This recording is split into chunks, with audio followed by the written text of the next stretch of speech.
Hello, I'm Phil Dobbie. Steve Keen is hiding from the virus in Thailand. I'm stuck in a studio at the end of the garden in Surrey. But the Debunking Economics podcast continues.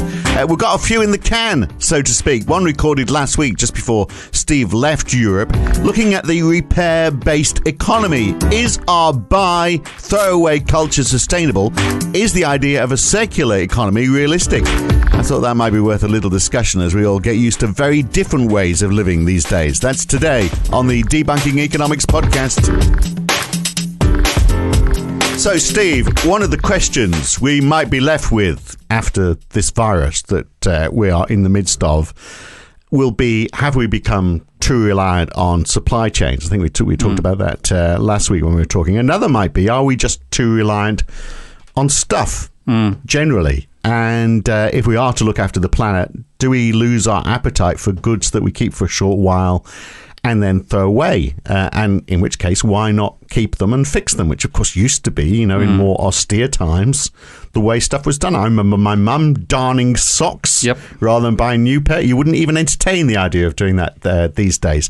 So is it time for us to go back to that idea of a repair-based economy? And if so, how would we even start to implement such a thing? That's the trouble. I mean, we've lost the skills. And you're quite right. The darning socks one is one that everybody of a certain age can remember their parents doing. I'm a certain age plus 10.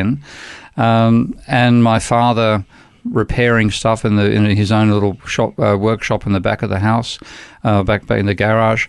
We had the capability and the skills back then. Yeah, but it doesn't have to be individuals doing it either. I mean, it's you look at mobile phones. If you've not got the latest one, you throw it away. And in fact, the EU, what got me onto the idea that maybe this is something we should talk about is the EU is wanting to introduce measures that would mean it would be easier to repair and reuse, specifically things like phones and laptops and tablets, because less than 40% of electronic waste in the EU is recycled. Yeah, so we've got a whole production system based upon producing stuff and flogging it, and not thinking about the consequences of doing it. One of the best guys on the need to have a totally different approach to the economy is an Australian guy called Ted Trainer. And I recommend people search his name and take a look at his arguments. He has fairly convincingly argued that we could have had a community in which we had, like, for example, every housing block would have a fridge, which would be large enough capacity for the entire housing block, which would last 200 years in terms of its design, where the roads would not be roads. There would be what we currently use as roads would in fact be areas for crops. And we would cycle and have mini-sized vehicles, etc., etc. So the type of world we've got is a bit like the world of Who Killed Roger Rabbit, for those who have seen that movie. For those who haven't, it's a wonderful animated feature starring Bob Hoskins, I think, English actor. Yeah. As a human character, I mean, just a whole bunch of cartoons. And the theme of the story, which sort of gets lost to a lot of people, is that the evil oil-producing companies are shutting down the tram service. I think it was Los Angeles or San Francisco. Los Angeles, I think. Yeah. Shutting down the tram service to make us all use cars. Now, that actually happened. So what we've done is have a world in which we have maximum output to have maximum sales, maximize profits, and not think about the end consequences of that.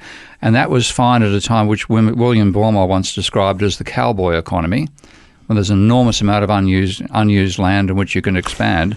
Not today. We're in spaceship Earth, as Bormar put it, and we've got to treat it that way. And how much of that is because the value of so many goods is in the actual commodity that is at the base of it. So whether it's oil or whatever the resources are, the actual manufacturing component is such a small part now of the total price. So so the idea you might mend something or fix it means you're not getting all that revenue from the core. Yeah. So it's whether it's the materials on an iPhone, because it'd be very easy, wouldn't it?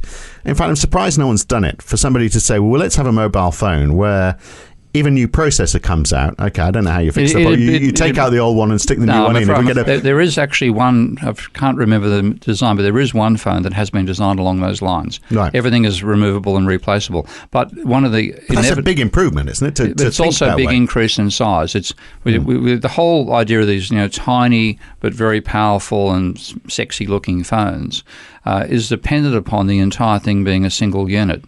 You actually weld the CPU onto the circuit board. Right. Okay? Everything is... okay, so we change it so that... I mean, the problem is it's cheaper for the company to remake it in its entirety rather than repair and fix and upgrade. Yeah. So something in that cost structure has got to change this thinking then, hasn't it? So that it becomes worthwhile for a phone company to say, give us your old phone back and we'll upgrade it by changing the components. Yeah. But we have to do that. But like the whole idea of a circular economy says we continue using stuff in a circle. And I've got some good friends who work in that area.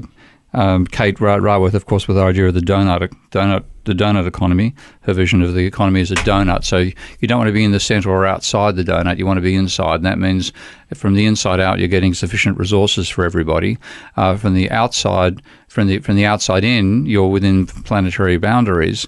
So a huge part of the planet's inside the donut. They haven't got to the stage where they can eat the contents, and the huge part of the planet's outside the donut. We're actually stressing the planet in about 7 fundamental ways.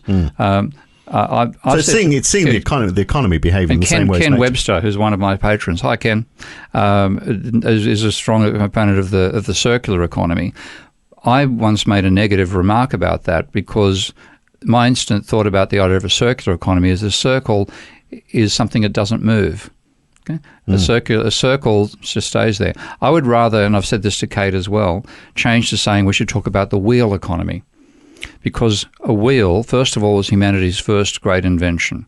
Okay? Mm-hmm. If you think about what has dramatically transformed, reduced the amount of energy necessary to achieve useful work, far and away the most important invention we ever made was the wheel.